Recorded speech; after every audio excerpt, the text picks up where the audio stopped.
에베소서 6장 5절로 9절입니다. 우리 한 절씩 나누어서 교독으로 읽겠습니다. 그리고 9절 말씀은 우리 같이 읽겠습니다. 5절입니다. 종들아 두려워하고 떨며 성실한 마음으로 육체의 상전에게 순종하기를 그리스도께 하듯 하라.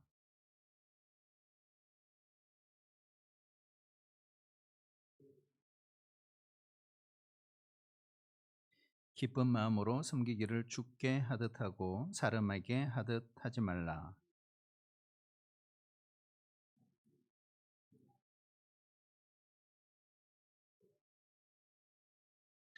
상전들아 너희도 그들에게 이와 같이 하고 위협을 거치라. 이는 그들과 너희 상전이 하늘에 계시고 그들에게 사람은 외모를 취하는 일이 없는 줄을 너희가 알미라. 아멘. 오늘부터는요, 먼저 우리 교회 소식 광고 간단하게 전하고 말씀 듣고 그다음에 찬양하고 마치면 좋겠죠, 그죠? 네, 우리 그렇게 한번 우리 해보도록 그렇게 하겠습니다. 우리 교회 소식 주보를 우리 보시면 되고요. 우리 모임, 그다음에 사역 훈련, 제자 훈련, 마드와이저 청년대학부, 또 우리 단합대회 있습니다. 위에서 우리 열심히 우리 기도해 주시고요. 특별히 우리 청년 대학생들 많이 참여해서 이런 건강은 젊을 때 지켜야 합니다. 그래서 많은 청년들 건강도 지키고 또 단합하는 그런 시간 됐으면 좋겠습니다. 그리고 우리 17기 새가족을 위하여 우리 성경 공부 신청을 계속 받고 있습니다. 위에서도 우리 함께 기도해 주시기를 바랍니다. 한번 따라해 주실래요? 5월은 가정의 달입니다. 우리 가정은 축복의 가정이 될 것입니다. 여러분 믿으세요? 우리 가정이 축복의 가정, 성령 충만한 가정. 우리가 지금 이 말씀 6장 이 말씀 계속 되는 내용은 성령 충만을 받으라. 그러면서 시작이 되는 내용이거든요. 결국 성령 충만하면 가정에서 어떤 일이 벌어지는가 이 이야기를 하는 거죠. 그리고 이렇게 부부와 부부 사이에도 성령 충만하면 이런 변화가 일어난다. 그리고 이 자녀에게도 이런 변화가 일어나고 부모에게도 이런 변화가 일어난다. 근데 또 한 가지 변화가 있다는 거예요. 그게 뭘까요? 따라볼까요? 직장 생활에 변화가 일어납니다. 자, 우리가 예수님을 모르고 직장 생활을 할 때 하고 내가 예수님을 믿고 직장 생활을 하는 건 다른 것입니다. 내가 성령을 받고 직장 생활하는 거하고 성령 받지 않고 직장 생활하는 것은 전혀 다른 것입니다. 그러니까 이게 너무 중요한 거죠. 그래서 오늘 사도 바울은 성령 충만한 사람들은 직장에서도 변화가 일어난다. 이런 내용이죠. 우리가 하루 일상 가운데 가장 많은 시간을 보내는 곳이 어딜까요? 바로 직장 생활입니다. 그렇죠. 우리 자는 시간 빼고 깨어있는 시간 거의 절반 이상은 직장에서 보낸다고 해도 과언이 아니거든요. 그만큼 직장이 중요하다는 거죠. 얼마나 직장 생활이 중요하면 그럴까요? 사탄은 이 두 기관을 공격한다고 그랬죠. 바로 하나님이 세우신 가정과 교회 집중 공격한다. 그런데 또 한 곳 바로 직장이에요. 직장 생활에서도 이 긴 시간 동안 생활하니까 우리의 삶에 분명히 그런 면에서 보면 사탄이 예외 없이 공격할 것이다 하는 것입니다. 우리가 성경을 우리 창세기부터 요한계시록 쭉 읽어보면요, 이 직장에 대해서 하나님 어떻게 이야기하실까? 그리고 믿음의 그 선진들은 직장 생활을 어떻게 했지? 근데 여러분 소투리가 정말 재밌어요. 이렇게 우리가 성경을 읽기 시작하면 직장 생활 이렇게 하는 거구나 하는 걸 우리 가르쳐 주는 거죠. 여러분 바울 당시는요 헬라 사회입니다. 그러니까 헬레니즘이 전 세계를 지배하던 그런 시대거든요. 그러니까 모든 일은 누가 했냐? 노예가 했어요. 일을 노예가 다 한 거예요. 그러니까 헬라 사람들은요, 일을 어떻게 생각했냐면 일은 부정적으로 생각한 거예요. 일하는 건 부정적이다. 왜요? 일은 누가 하니까 하니까요? 노예가 하니까. 그렇죠. 되게 부정적이에요. 그리고 천하게 생각했어요. 우리나라도 그랬죠. 우리가 100년 전만 해도요. 우리나라도 종들이 있었잖아요. 그래서 양반들은 일을 하지 않잖아요. 앉아서 에헴 하고 책이나 읽고 가만 앉아 있잖아요. 일은 누가 해요? 종들이 하는 거예요. 그래서 복음이 들어왔을 때 선교사들이 운동을 한다고 열심히 테니스를 친 거예요. 그런데 이 테니스를 치는 장면을 누가 봤어요? 양반들이 보는 거예요. 그러면서 양반들이 이렇게 말하는 거예요. 아니, 저런 힘든 일을 종들에게 시키지 왜 본인들이 직접 하지? 이렇게 했을 정도입니다. 여러분, 지금도 그래요. 지금도 우리 사회를 보면은 일에 대한 개념이 그렇게 긍정적이지 않아요. 어떻게 하면 일을 안 하지? 이런 생각만 하는 거잖아요. 여러분, 논다 그러면 너무 좋잖아요. 가급적 일을 안 하는 편이 낫다고 우리 나름대로 생각을 하고 있습니다. 여러분, 어느 직장이든 보면 직급이 높을수록 일은 적게 하고 직급이 낮을수록 일은 많이 한다. 이런 생각들이 있습니다. 그러니까 부정적인 거죠. 여러분, 예수 믿는 우리 신자들에게도 보면 이 잘못된 그런 생각들이 있어요. 이런 거죠. 어떤 신자들은요, 일은 타락의 결과로 하나님 주신 저주다. 그렇게 생각하시는 분이죠. 여러분, 이게 맞을까요?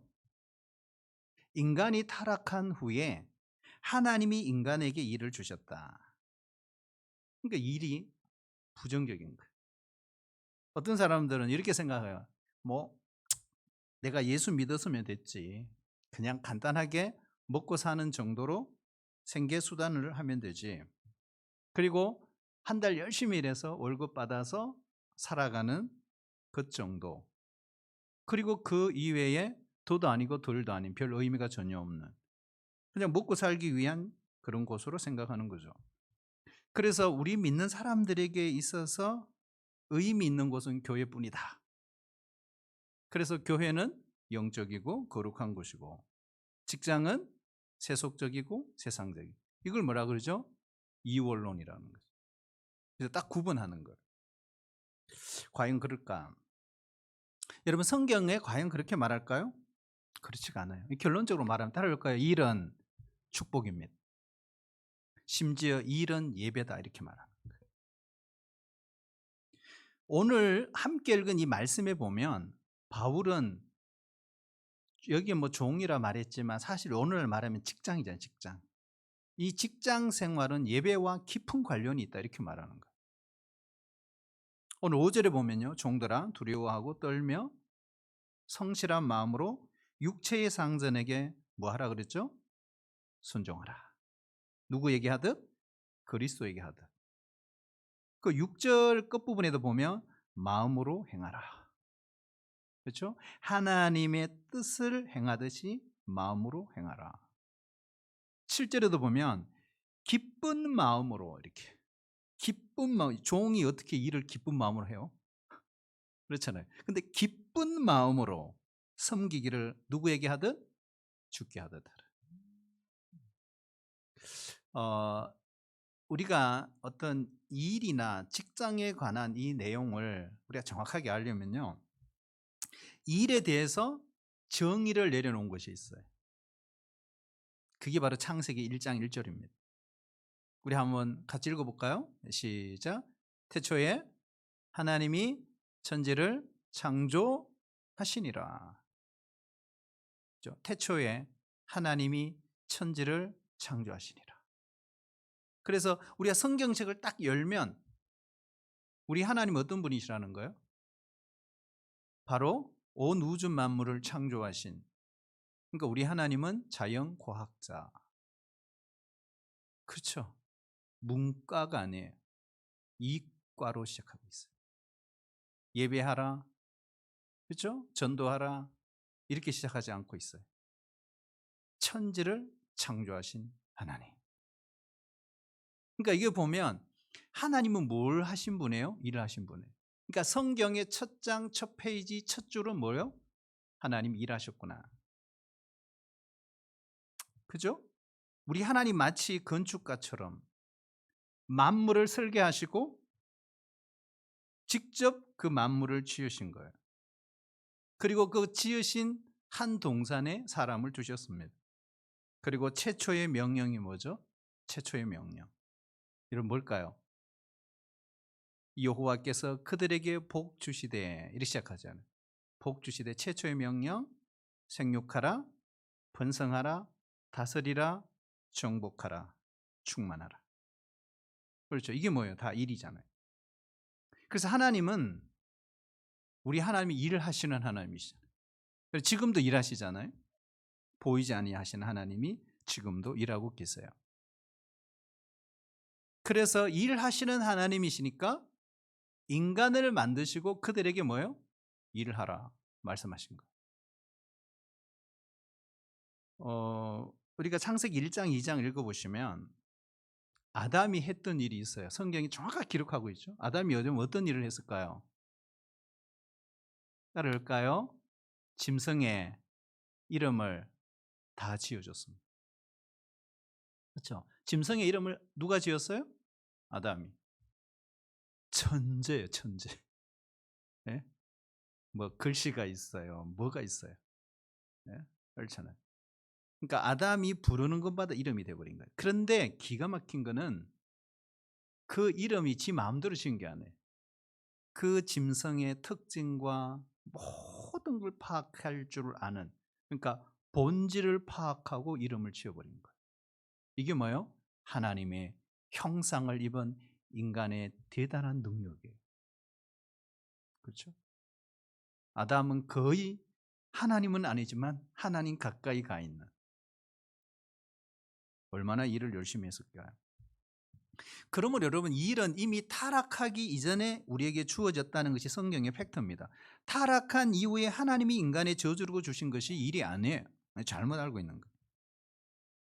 그러므로 인간에게 최초로 주신 명령은 뭐예요? 축복이에요. 왜요? 복 주시되. 그게 복이라고 그랬어요. 한번 따라할까요? 이 일은 복입니다. 이 일은 예배입니다. 축복입니다. 일하라고 명령하셨어요. 그래서 우리 크리스찬들은 먹고 놀면 안 돼요. 아담과 하와는 에덴 동산에서 무엇으로 하나님을 섬겼을까? 어떻게 하나님을 섬겼을까요? 우리는 생각할 때 타락 이전에 막 하나님과 교제하고 막 찬양 이렇게 했을 거라고 상상을 하죠. 저도 그렇게 했었어요. 그것도 맞습니다. 그러나 성경을 보면 이를 통해 예배했다. 왜요?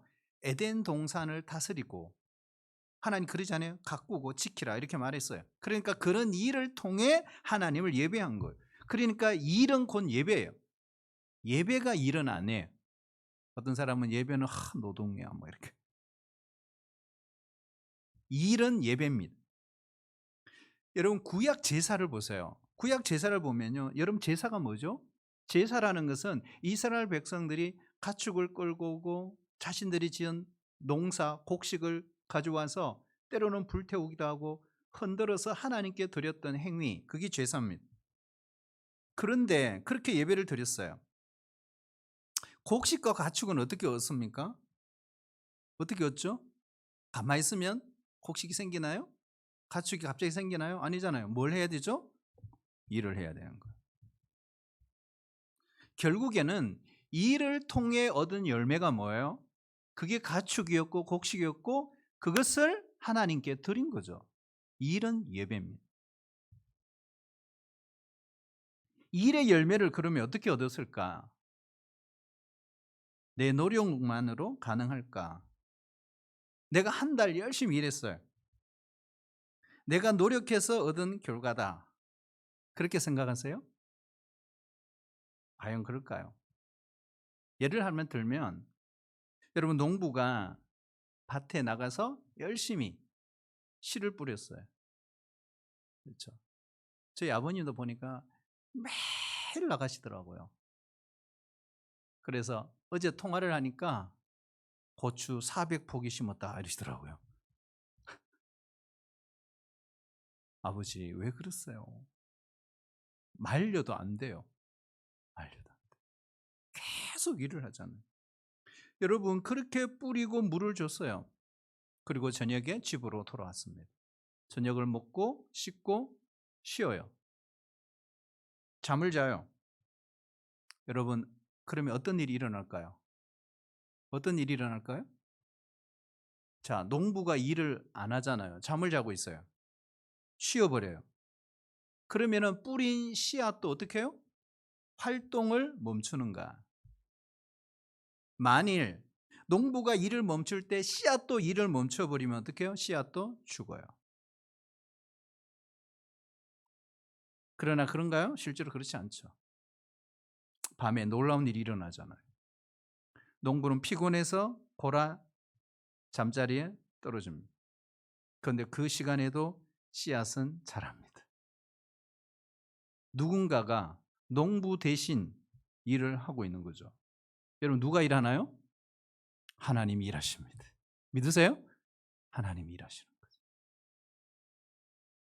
여러분 바울도 고린도서 1장에 보면요. 이렇게 말하잖아요. 나는 심었고 아볼로는 물을 줬으며 자라게 하시는 이는 오직 하나님이시다. 여러분 모든 일은 나 혼자 하는 게 아니에요. 하나님이 함께 하시는 거예요.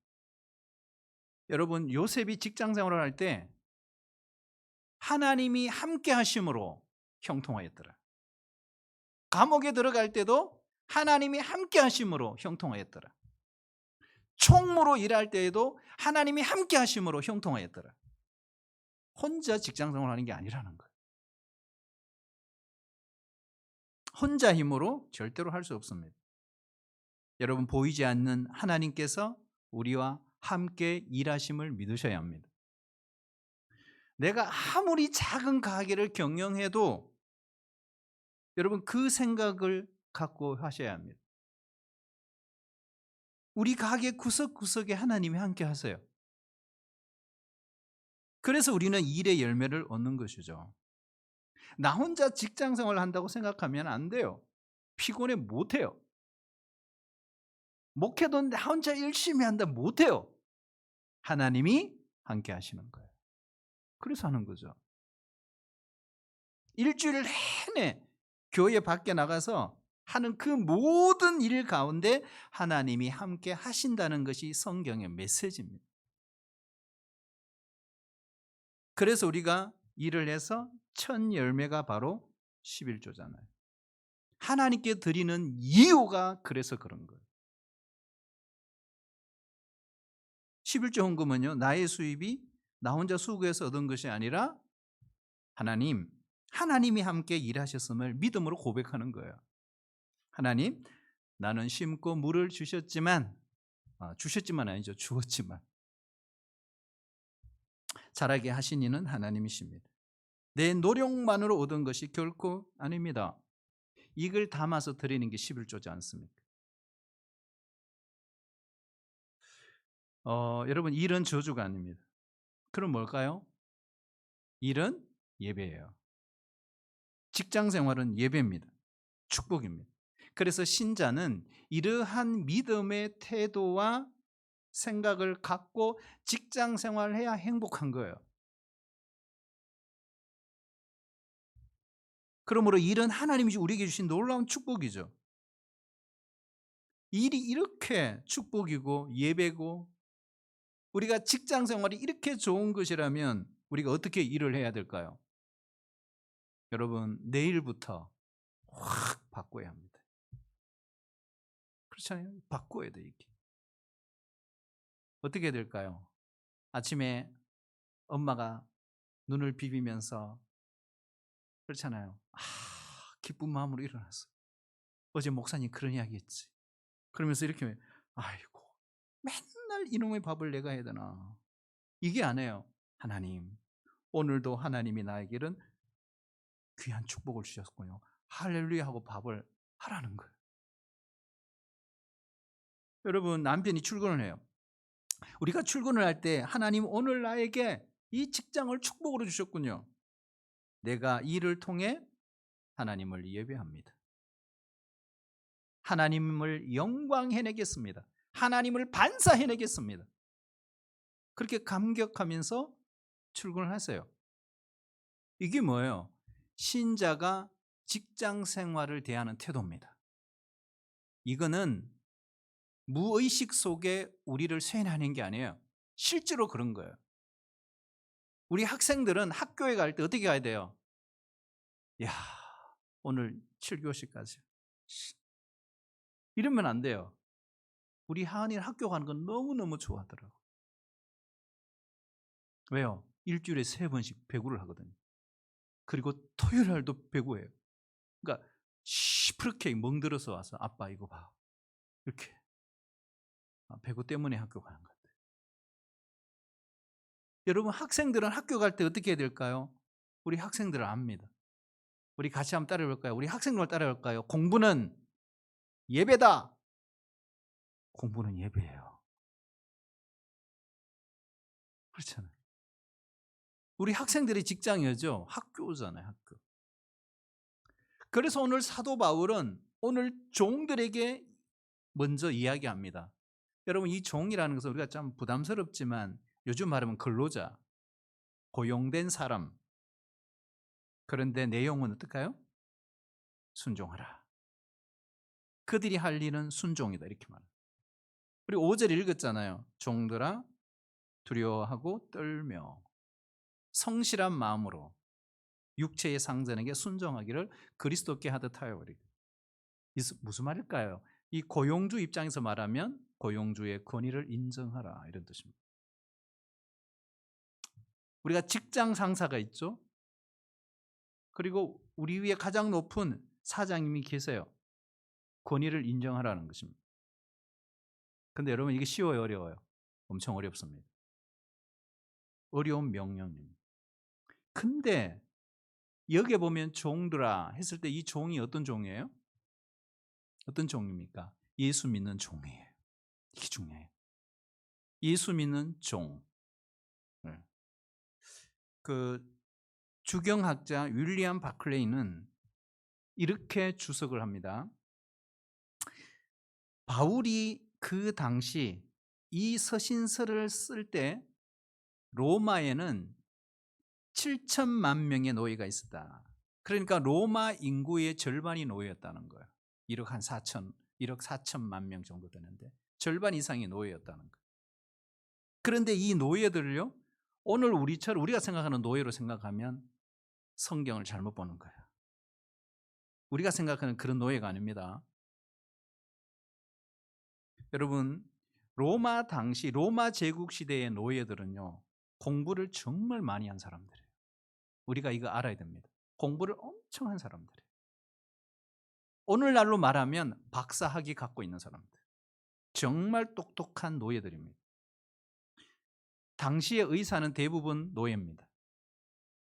교사도 노예였습니다. 왜 그러냐?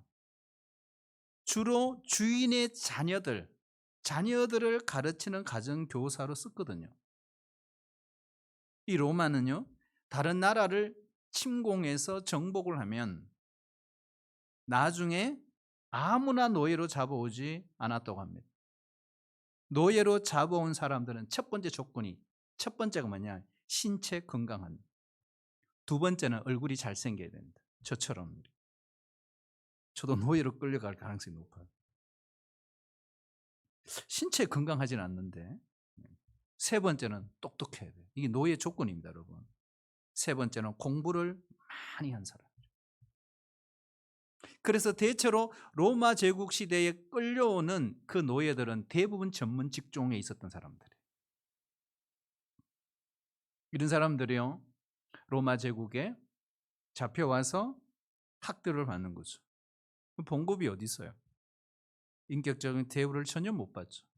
만약에 자기 주인이 정말 나쁜 주인이면 너무너무 고생을 했다는 거죠. 그러니까 그 당시에 노예는 단순한 도구에 불과해요. 부품에 불과합니다. 이렇게 핍박을 받던 노예들이 어느 날 복음을 경험하는 거예요.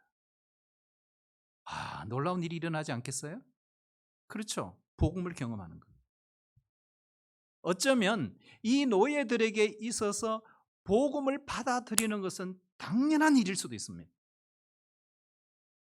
당시 에베소나 로마 초대교회 또 예루살렘 초대교회 거의 구성원 80% 이상이 노예들이었다는 거예요. 이 학대받는 노예들을 향해서 오늘 주님 뭐라 그러죠? 종들아 하면서 너희 상전에게 그리스도에게 하듯 상전에게 그렇게 순종하라. 이렇게 말하는 거예요. 종들에게 상전의 권위에 순종하라. 오늘날도 똑같습니다. 오늘날도 직장의 상사에게 사장의 권위에게 어떻게 하라는 거예요? 나에게 돈을 주고 그런 권리를 보장하는 그들에게 순종하라. 우리가 질문을 많이 합니다. 우리 제자 훈련이나 사역을 하다 보면 어디까지 순종해야 합니까? 이 질문 어디까지 순종해야 됩니까? 여러분 어디까지 순종해야 될까요? 오늘날 우리가 노동쟁이도 많이 하잖아요. 그렇죠? 근데 성경은 노동쟁이 하라 이런 말씀하신 적이 없어요. 데모해라 이렇게 말씀하신 적이 없어요. 여러분 오늘날 문제는 뭘까요? 이런 거죠. 노사 간의 갈등이. 하나님은 노예들을 향해서 데모해서 쿠데타를 일으켜서 그 정부를 뒤집어 엎어라 이렇게 말하지 않았다는 거예요. 어떻게 해요? 거꾸로요. 순종하라.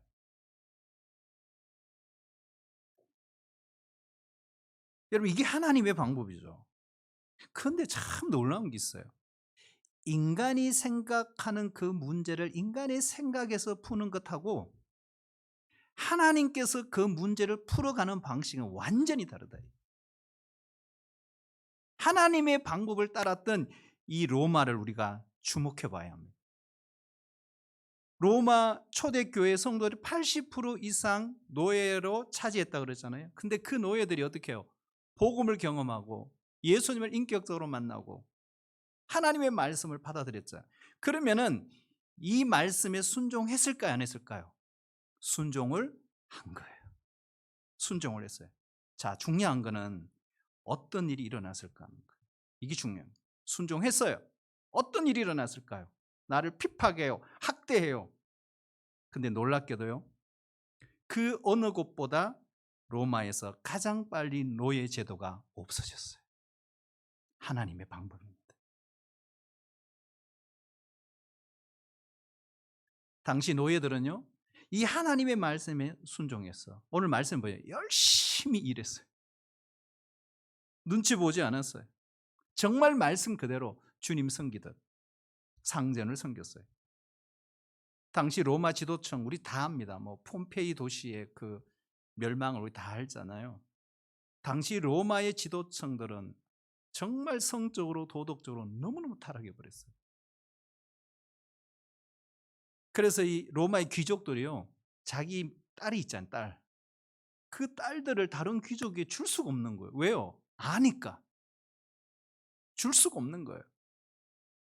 그래서 어떤 일이 벌어졌냐 하면 오히려 자기가 데리고 있는 그 종들과 결혼시키려고 했던 거예요. 왜 그랬을까요? 이런 거예요. 그 종들의 삶에 감동을 받은 거예요. 여러분 그 결과 가장 빨리 로마가 노예 제도가 사라지고 만 거죠. 그렇게 교회를 핍박하던 로마가요. 밑에서부터 놀라운 복음의 혁명이 일어난 거예요. 그래서 그들이 복음을 받아들였고 나중에 기독교가 국교로 인정이 된 것입니다. 여러분 우리가 여기서 기억해야 될 것이요. 하나님의 방법을 따라가야 사회가 변합니다. 그는 틀림없는 사실이에요. 오늘 우리 사회를 보면 여러 가지 심각한 문제가 많이 있지만 그중에 첫 번째로 꽂을 수 있는 것이 뭐냐? 권위가 무너지고 있다. 돈이 없는 게 문제가 아니에요. 유가가 오르는 게 문제가 아니에요. 권위가 무너져 내리고 있는 거죠. 우리 사회의 위기죠. 하나 예를 들어볼까요? 여러분 경찰이 권위가 있어요 없어요? 경찰의 권위가 땅에 떨어진 지 오래됐어요. 예를 들고 저도 뭐 몇 번 당해봤지만 음주 차량을 측정을 해요. 그래서 경찰들이 부르라 그러잖아요. 그럼 어떻게 해요? 술 취한 사람이 갑자기 경찰을 차에 달고 막 달려버리는 거예요. 그런데 여러분, 미국의 경찰의 권위는 그랬다가는 어떻게 돼요? 죽어요, 죽어. 미국 같은 데는 경찰의 권위가 너무 세가 그 문제예요. 그렇죠? 만약에 세우라 따르지 않으면 어떻게 합니까? 방망이로 막 두들겨 패버립니다. 그래도 아무런 문제가 없어요, 인권에. 여러분, 가정의 권위가 무너지죠? 직장의 권위가 무너지고 있죠? 스승의 권위가 무너지고 있죠? 학생들이 교수를 잡아서 삭발을 시키는. 여러분, 교회의 권위도 무너지고 있잖아요. 하나님이 원하시는 그런 사회는 결코 아닙니다. 그래서 하나님 우리에게 명령하시죠. 오늘 이 종들에게도 말하는 거예요. 권위를 인정하라. 순종하라. 여러분, 권위에 순종하는 것이 왜 그렇게 중요할까? 왜 중요할까요? 그것이 곧 하나님의 권위를 인정하는 것이기 때문에 정말 중요한 거예요. 거꾸로 말하면 내가 하나님의 권위를 인정하면서 현재 나에게 주어져 있는 권위에 순종하지 않는다면 그 사람은 거짓말장입니다. 그래서 오늘 하나님께서 이렇게 말하잖아요. 죽게 하듯 순종하라. 여러분, 이번 한 주간 가정에서, 직장에서, 학교에서, 사회생활할 때 하나님 주신 그 권위에 순종하며 우리가 살아가는 우리 성도들이 되시기를 축복합니다. 우리 같이 찬양할까요? 우리가 잘 불러보지 않았던 찬양인데요. 우리가 말씀 앞에서 우리 예배팀 다 나오시죠. 나와서 우리 같이 찬양하도록 하겠습니다. 하고 우리 같이 기도하고 우리 축도로 마치도록 하겠습니다.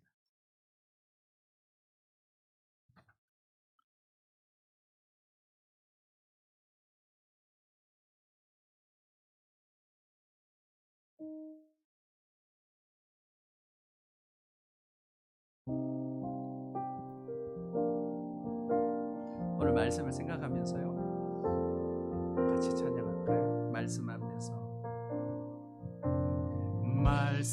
앞에서 경외함으로 주께 홀로 섭니다. 생명의 말씀 읽고 순종해 예배합니다. 주를 예배합니다. 기록된 말씀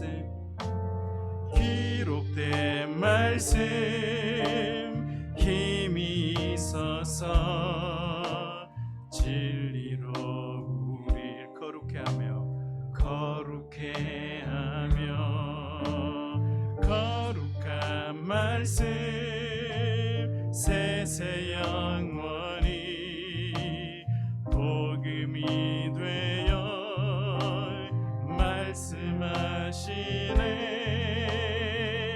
하나님 말씀에 두려워 떠는 자, 그 말씀에 생명을 거는 자, 한 사람 찾으시는 주님의 약속을 믿어. 하나님 말씀에 운명을 거는 자, 순종하며 주 따라가는 영원한 하나님 나라 이뤄갈 주의 교회여 일어나라. 우리 다시 한 말씀 앞에서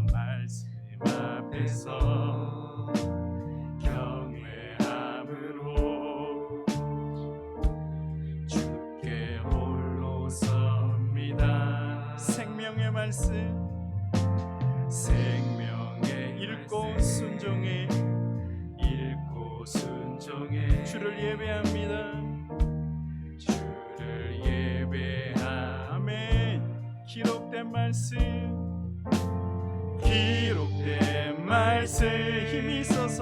힘이 있어 진리로 우리를 자유케 하네. 거룩한 말씀 영원히 세세연 복음이 되어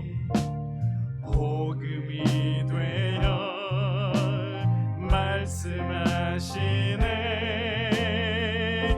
하나님 말 두려워 떠는 자 그 말씀에 생명을 거는 자 한 사람 찾으시는 주님의 약속을 믿어. 하나 운명을 거는 자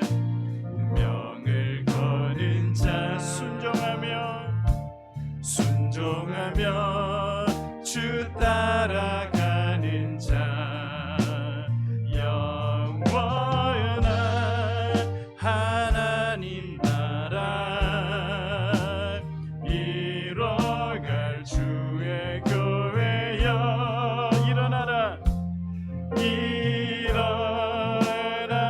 하나님 말씀에 두려워 떠는 자 하나님 말씀에 두려워 떠는 그 말씀에 생명을 거는 자 그 말씀에 생명을 거 한 사람 찾으시는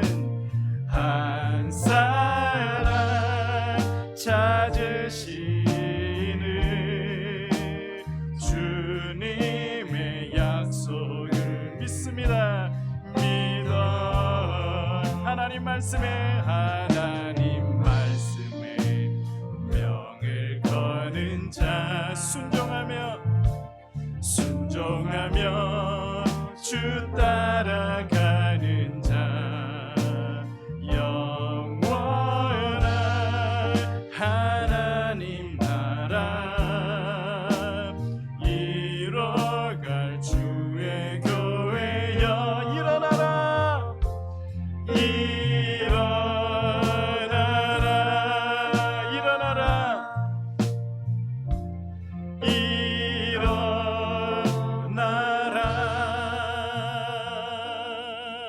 우리가 같이 한번 기도하겠습니다. 우리가 말씀에 순종하는 게요 쉽지 않습니다.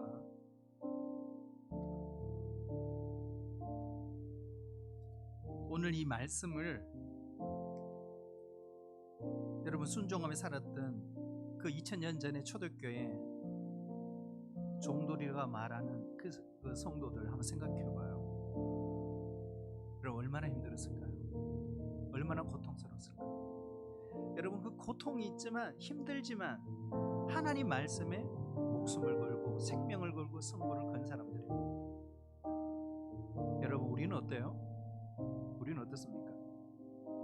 이번 한 주간 내가 어디서 무엇을 하든지 그곳에 바로 주님이 계시는 걸 의식해야 합니다. 여러분 우리 직장생활이 힘드십니까? 와 직장생활이 왜 이 모양이야? 내 상사가 왜 이 모양이야? 사장이 왜 이따위야? 성도의 태도가 아니죠. 우리가 공부가 힘들죠. 그런데 내 생활이 정말 신자다운가는 점검해봐요. 오늘 이 시간에 우리가 함께 기도할 때 여러분 그들을 생각하며 기도하면요 정말 가슴이 메이고요 너무너무 마음 아프고. 그런데 여러분 하나님은 일하고 계십니다. 이 시간에 내가 있는 그곳은 하나님이 함께 하시는 것입니다.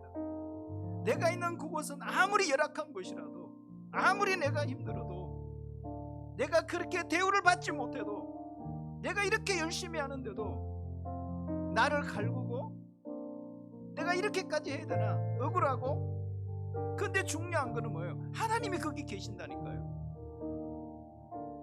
여러분 요셉이 얼마나 고통스러웠겠습니까? 얼마나 힘들었겠습니까?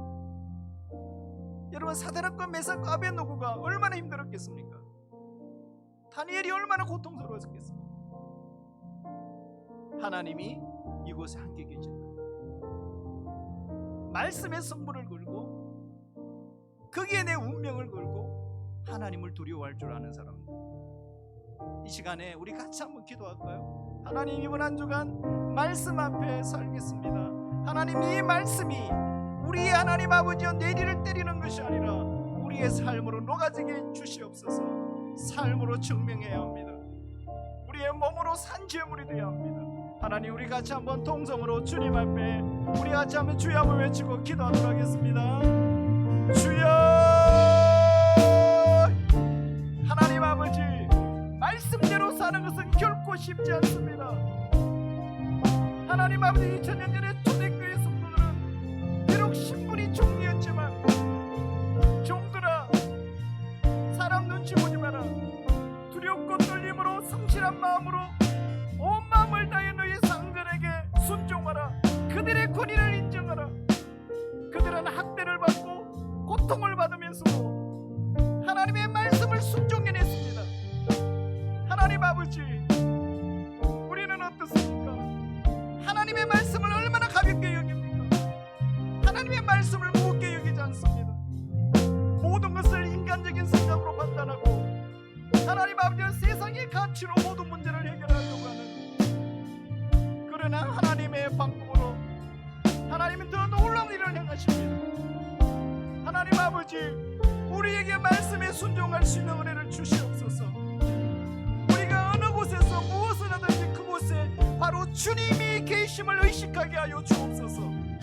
내 직장생활 속에서 내가 정말 신자다운가, 내가 정말 성도다운가, 늘 언제나 내 자신을 점검하게 하여 주시옵소서. 하나님 아버지, 우리의 삶이 그다지 넉넉하지 않습니다. 하나님 아버지, 그럼에도 불구하고 오늘 주님께서는 죽게 하듯 그들에게 순종하라고 했습니다. 하나님, 우리의 가정 안에서 순종을 배우게 하옵소서. 우리 직장 안에서 순종을 배우게 하여 주옵소서. 학교 생활에서 순종을 배우고 우리 사회생활 속에서 하나님이 주신 그 권위에 순종을 배우게 하여 주시옵소서. 하나님, 무너져가는 이 사회의 권위들이 다시 회복되게 하시고 가정의 권위가 회복되고 직장의 권위가 회복되고 스승의 권위가 회복되고 교회의 권위가 회복되는 은혜를 우리가 하나님 아버지 경험할 수 있도록 인도하여 주시옵소서. 주님, 하나님을 두려워하고 하나님의 말씀의 운명을 걸고 주님의 약속을 따라 살아가는 주의 제자들이 되게 인도하여 주시옵소서.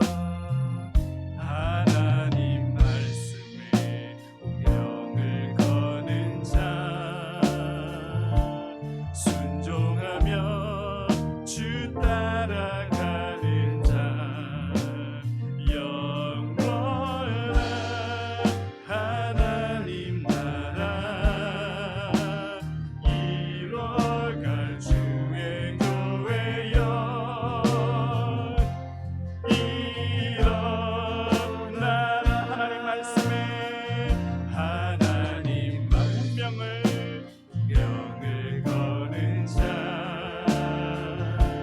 순종하며 주 따라가는 영원한 하나님의 나라, 영원한 하나님 나라 이뤄갈 주의 교회여, 일어나라.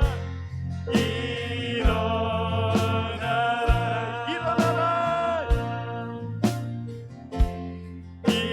일어나라.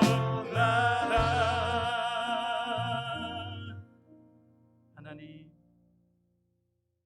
말씀의 운명을 걸고 주님 말씀 따라갔던 초대교회 성도들처럼 우리들도 말씀의 승부를 걸고 순종하며 액면 그대로 믿고 주님 따라가는 신실한 주의 제자들이 되게 축복하여 주시옵소서. 이제는 우리 주님 예수 그리스도의 은혜와 하나님 아버지의 그 크신 사랑하심과 성령님의 교통하심이 지금으로부터 영원토록 함께 하시기를 간절히 축원하옵나이다. 아멘.